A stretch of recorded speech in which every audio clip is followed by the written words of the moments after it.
2-4 दिवस निघून गेले. बघा माया काय असते मी तुम्हाला शिकवते. 4 दिवस निघून गेले आणि माहेराला जायचं होतं. 4 दिवसानंतर आपल्या इकडं परत माहेराला जातात. 4-5 दिवसानंतर ती माहेराला निघाली. पण निघत असताना सासऱ्यांनी हळूच तिला बाजूला घेतली आणि सांगितलं, दीदी ऐक ना, तू माहेराला निघाली, हे डाग घालून चालली, जपून जा आणि व्यवस्थित माघारी ये. ती म्हणली, हो मामा मी व्यवस्थित जाईल, व्यवस्थित माघारी येईल. मला माहिती, मला जबाबदारी की तुम्ही एवढं सोनं घातले, त्याच्यामुळे तुम्ही सांगताय की जपून व्यवस्थित येऊ. पण मी तुम्हाला शब्द देते, मी अजिबात सोनं इकडं तिकडं घाळ करणार नाही, फार लक्षपूर्वक मी जाईल आणि लक्षपूर्वक येईल. म्हणले तसं नाही ग, तुला एक मर्म सांगतो. म्हणले काय? की हे सोनं जे घातलंय ना, हे सोनं तुझं नाही. हे सोनं जे घातलंय 40 तोळा, हे तुझं सोनं नाही. याच्यातले फक्त मणी मंगळसूत्र तुझे, बाकी सगळं सावकाराचं उधार आणले, त्याची त्याला परत करायचे. ऐकताय ना? हे उसनं दिले, हे परत करायचे. आणि या देहाला जी माया चिकटली ना महाराज, हा देह कोणाचा हे विचार केला पाहिजे. आणि महाराज त्या दिदीला त्यावेळी कळलं, गळ्यात घातले ते आपलं नाही. मग जेवढं प्रेम तिचं पहिल्यांदा त्या सोन्यावरती होतं ना, राहील का तिला? नाही राहणार. का नाही राहणार हो? कारण पहिला तिला काय वाटलं होतं, ते सोनं माझे. आणि नंतर काय समजलं, माझं नाही. तसं संतांनी सांगण्या अगोदर आम्हाला वाटलं हे आमचंय, पण हे कोणाचे नंतर कळलं. देह हे काळाचे, धन कुबेराचे, येथे मनुष्याचे काय आहे. ज्यावेळी संतांनी कान फुंकले, उपदेश केला गुरुने, त्यावेळी लक्षात आलं, अरे ज्याला मी माझं माझं म्हणतोय ना, ते काहीच माझं नाही. त्या एका देवाशिवाय कोणीच आपलं नाही. कारण महाराज माय बाप सांभाळती, हिताकारणे पोषिती, तैसा नव्हे देवराव त्याचा कृपाळू स्वभाव.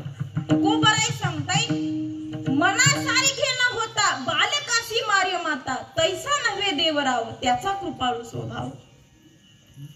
अहो आई सुद्धा बाळाला मारते महाराज. कधी माहितीये? तो शाळेत नाही गेला, शाळा शिकायची, तुला मोठं व्हायचंय, मोठा ऑफिसर बनायचंय, तू शिकला पाहिजेस. कशा करता? आईच्या मनासारखं घडण्याकरता महाराज. एक शब्द बोलू, क्षमा मागून बोलेल, त्या बाळकाला अभ्यास झेपत नसेल तरी आम्ही जबरदस्ती त्याच्याकडून अभ्यास करून घेतो. एखाद्याला एखाद्या कलेची आवड असते, नाही त्या कलेकडे जाऊन देत. का? आमच्या मनासारखं घडलं पाहिजे. तुकोबराय म्हणले, तैसा नव्हे देवराव त्याचा कृपाळू स्वभाव. महाराज किती कृपावंत आहे तो. का त्याचं वेळ लावून घ्यायचं माहितीये? अहो एखाद्याने वाटीवर दूध मागितलं तर आम्ही वाटीवरच देऊ, नव्हे आम्ही वाटेवर सुद्धा देणार नाही. कारण तुकोबरायांना माहितीये की तुकोबराय म्हणले, ज्यावेळी उपकार करण्याची वेळ येईल ना, तेव्हा आम्ही ताक सोडा, दुधाचे उपकार सुद्धा करणार नाही. ताक तर देणार नाही, दूधही देणार नाही, काहीच देणार नाही. आम्ही ताकापुरतं रामायण आम्हाला कथा माहितीये. तसं देव नाही बर, नुसतं वाटीवर क्षीर मागितलं, दूध मागितलं तर त्याला समुद्र अख्खा दिला. कशाचा? दुधाचा. उपमन्यूला काय दिलं? अवघी क्षीराब्दीची करुणी या वाटी. उपमन्यू दुर्जती ठेवली जैसी, त्या उपमन्यूला सागर दिला महाराज. ध्रुव बाळाने फक्त बापाच्या मांडीवर बसले, बापाची मांडी मिळाली नाही म्हणून देवाला मागितलं, तर त्याला आढळ पद दिले महाराज. अहो इतकं सांगू, हे जाऊ द्या मरू द्या, पण आजपर्यंत असा कोणी कृपावंत झाला नाही ज्याला त्याची पत्नी मागितली दिली. पण माझ्या महादेवाने तीही उदात्तता दाखवली. रावणाने पत्नी मागितली तर पत्नी सुद्धा देऊन टाकली. आहे का कोणाचं उदार? नाही महाराज. यापुढे जाऊ. अहो एखाद्याला म्हणलं, माझी तरी इच्छा नाही, पण मला जर कोणी विचारलं तुम्हाला काय व्हायचंय, तर मी सांगेल मला प्रधानमंत्री व्हायला आवडेल. कोणी विचारलं तर एका दिवसासाठी मला फक्त प्रधानमंत्री करा. म्हणणार तर नाही कोणी, करणार पण नाही मला माहितीये. पण समजा प्रधानमंत्री पद मला कोण देईल का हो? जर मी त्या असणाऱ्या पदावरती त्यांना हात जोडून म्हणले आजच्या दिवस करा, तरी नाहीत महाराज. का? पण त्या देवाला महाराज एक विशेष ऐका, त्याची भक्ती केली ना, राम म्हणता रामची होई जे, पदी बैसोनी पदवी घेईजे. अहो राम म्हटल्यानंतर तुम्हाला राम होता येतं, इतकी पदवी तो स्वतःची देतो, इतका कृपावंत तो देव आहे. गणेशाला मागत असताना दुसरं काही मागू नका महाराज, तो फार कृपावंत आहे. देवाचा स्वभावही दयाळू, कृपाळू, प्रेमळ, आणि त्याकरता तो तुमच्यावरती सातत्याने प्रेम करेल. पण ते प्रेम करत असताना आपल्या मनामध्ये स्वच्छ भाव ठेवा.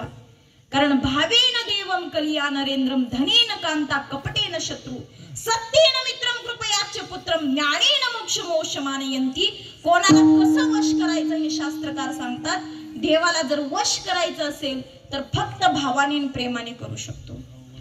म्हणून या सगळ्या भावना मनामध्ये धारण करून त्या देवाची भक्ती करा आणि आपल्याला अविनाश पद प्राप्त करा. तुकोबराय म्हणले याच जन्मात काय, जन्मोजन्मी तुम्हाला मरण जरी आलं ना तरी मरण सुद्धा तुम्हाला मारू शकत नाही. अभंगाच्या शेवटच्या चरणात तुका म्हणे मरण